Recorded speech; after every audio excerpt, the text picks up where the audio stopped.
I'm Wes from 53863H Heroic Robotics, and I'm with Colin. from 53863H Heroics. No. Okay.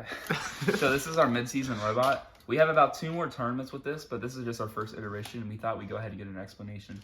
So all in all, it's a relatively simple bot, but it's on the base. The drivetrain itself is in a 13.5 by 14 inch, but everything else can exceed that. So it's a relatively small building space, and that's probably I'd consider it a downside.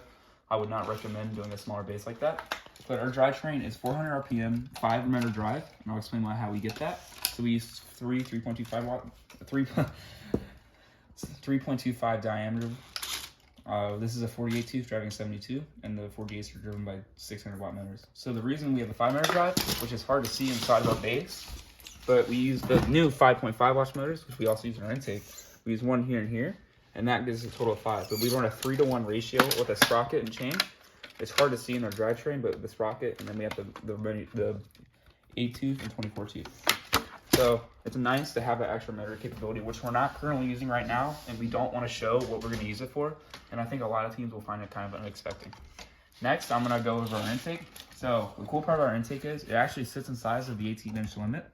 So we use the mesh just to prevent entanglement and also to use it for better grip. And we found it interesting where it actually kind of coils up when you over intake, and when you release, it actually shoots it out with enough force to make it from back here. So let's say instead of driving all the way in, I could stop here and take it, and it'll go like that, and there's 2 corners in, especially on looser fields, because I try to keep my field really tight, because I can't even lift this corner. On looser fields, I'll just like that. Sometimes it'll go like that, and we won't have to go up, because what happens is it creates resistance on the bottom drivetrain, and then this will wrap itself up like that, and then when it releases, it comes out with a lot of force. This is done using 2 5.5 watt motors to keep the drivetrain equal and weight on each side and symmetrical. And I believe personally it has a little bit more torque. And this is a 600 RPM. We run a 24 tooth to a 12 tooth. The nice part about our intake, it's relatively wide. It's unfortunately we're gonna try to do a different wedge design. As you can see, it kind of broke in one of our final matches. But I want to do it so they're on the outside and we run like a hook, so it feeds into it easier rather than having to be pretty straight. So this was kind of useless being this wide. But on the next iteration of this, it will be very useful. Another part that's pretty interesting with the smaller bot, I forgot to point out the drivetrain, is just our battery location. It just stays under the bot. It's zip tied down so it doesn't break. We actually did this in the middle of our tournament. If you go watch our matches, which I recommend, you'll see in our first 2 matches, we have battery issues, but we ended up solving it, and we actually did relatively well in the other tournament, except for Timmy beat us. No hard feelings. Next superstructure in our lift is a double reverse 4-bar. If you don't know what that is, I recommend going to Kettering Robotics' YouTube channel, and he does a really good explanation. I'll probably put a link in the description below to his YouTube channel. But it's ran by 4 pneumatic cylinders originally to help hang, but we ran into some issues at the tournament, and I'll explain why we couldn't hang. So well, right now it kind of broke a little on the way back, but usually it'd be up here, and it's about 30 inches in height. Right now it's probably about 28. So we run a same ratio as we do here, but this is a 600 watt motor. So this is 1800 RPM. I recommend, well, we'll go later into that. So the way I got this to be such a compact lift is I utilize half-cut gears here and here to make sure they don't hit these pistons. And unfortunately, we won't probably ever use these gears again, but it was just a really neat way to see how the double reverse 4-bar was able to fit in this sizing. We use these bands just to make sure it goes up all the way, even with low air. I think we're gonna copy 338A, and we're gonna run 2 tanks. One's going to be for our wings and etc., and the other one's going to be just primarily only for the lift, just to make sure we have enough air at the end of the game to hang, which we did run into that issue a couple times. Next up is our flywheel, which I kind of already started explaining, but I'll show you what it looks like when it spins really fast. Oh, that's the wings.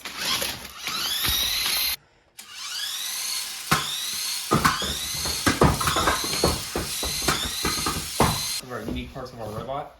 We have wings, which are, I wouldn't say unique, but we use an interesting system on our wings where we run a standoff to connect the piston, which is well hidden in the base. As you can see, it's pretty far back there, and we even use the new Vex long ones. But what we do is we run standoff connecting it just to give it that extra reach. And since it has that extra reach, when it retracts, it will always stay back. Because I see an issue with other teams where their wings won't go all the way back, and that's an issue. So we purposely made it to where it retracts more. And we also just use a string just to make sure if it gets caught, it won't overextend. And we run our new thing is we run our wings on hinges. And we made this plastic just for mainly looks and to protect the paint when we drive up against other robots. And you can see we don't have much scratch paint. The parts that we didn't cover did get nicked up a little bit. And then for the last part, we are still currently working on, and it's not really an original idea, but I think we're one of the first couple teams to really think about this concept, is a lock bar. So in theory, when we're match loading, we're gonna latch on, so not this bar, but over there, and using this rubber stopper, which I've seen other teams use them, like against 338A, if you watch our match, we actually are able to pull them off because they don't use a rubber stopper. If you use a rubber stopper, it adds a lot of friction against this plastic, and it actually digs under, and you cannot pull this off unless you break the robot. So I recommend doing rubber stopper. The only downside is you can't really use this for autonomous just because it adds a lot of drag. But you shouldn't be using this for autonomous. You should just find a way to utilize your wings like we did and be able to knock them out. That's also an example of how much force that's pulling back, just that noise. They do clap back.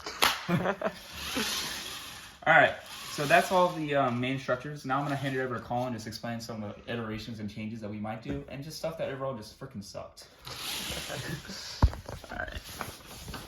Okay, number one. Oh, it's upside down. All right.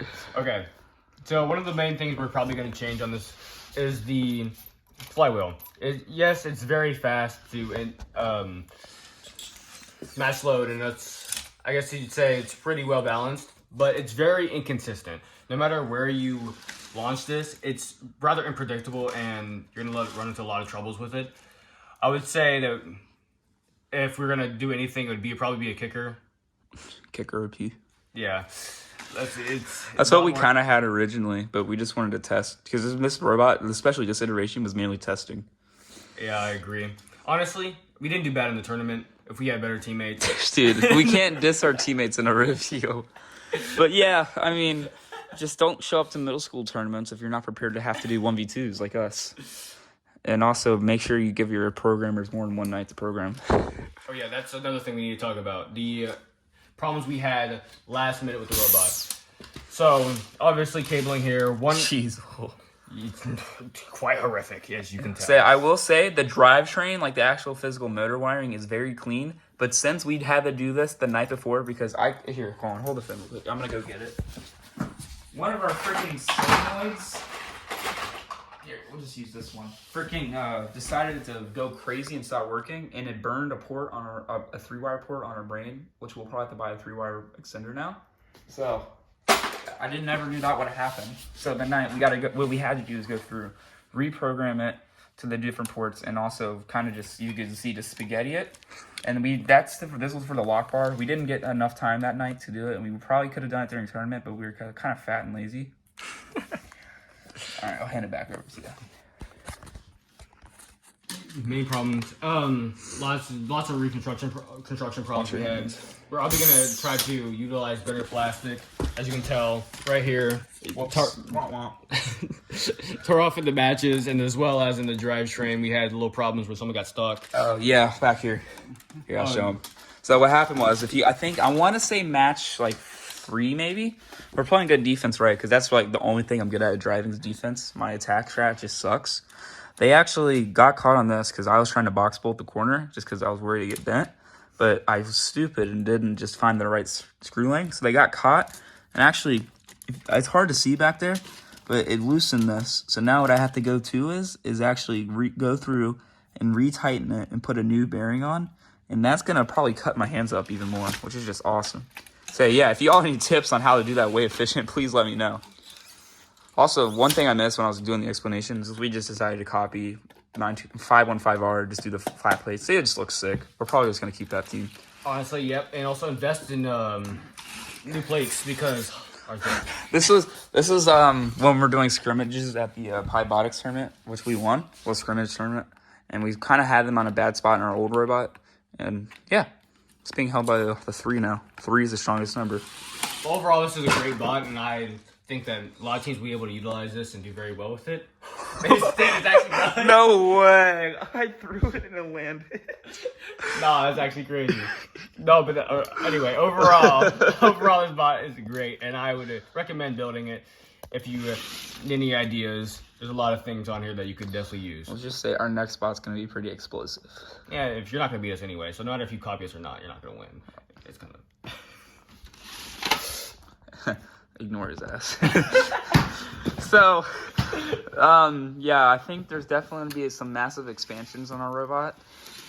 I don't think this robot will be much recognizable other than like the lift. We're not going to do a double reverse 4-bar. I don't think it was worth it, and we could definitely find a much more efficient way. We might revamp the intake and just make it extend out because we're just kind of wasting space here with this central part. It stands with the wiring, really makes it hard to see. Oh, here, I get to show you this central part, which that's actually where these rubber stoppers will rest on the lift. They rest on here, and that's why we had to do the reverse 4-bar. That or we just would have had a real stubby lift. We might try to find a way to get the lift more vertical, because you can see this doesn't go very vertical. But if we could find a way to just make it as close to perpendicular to the ground as possible, we can get more out of just a regular 4-bar. One thing I really like about the bot is this, the double 5.5 watts. I believe, I didn't check my math, I'm going to do it later. They give more torque, and it has even torque ratio, so there's going to be less torsion. And if one of these chains were to fall off, like let's just say, I don't know why, because these are well protected, but whoops. Oh, it'll still run an intake, which here, I'll actually show you a quick little torque, or a little intake. All right, this is what the intake looks like.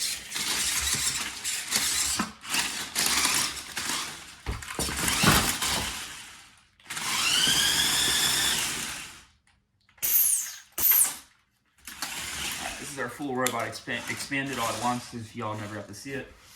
And this is our explanation video. If you guys have any questions, please leave.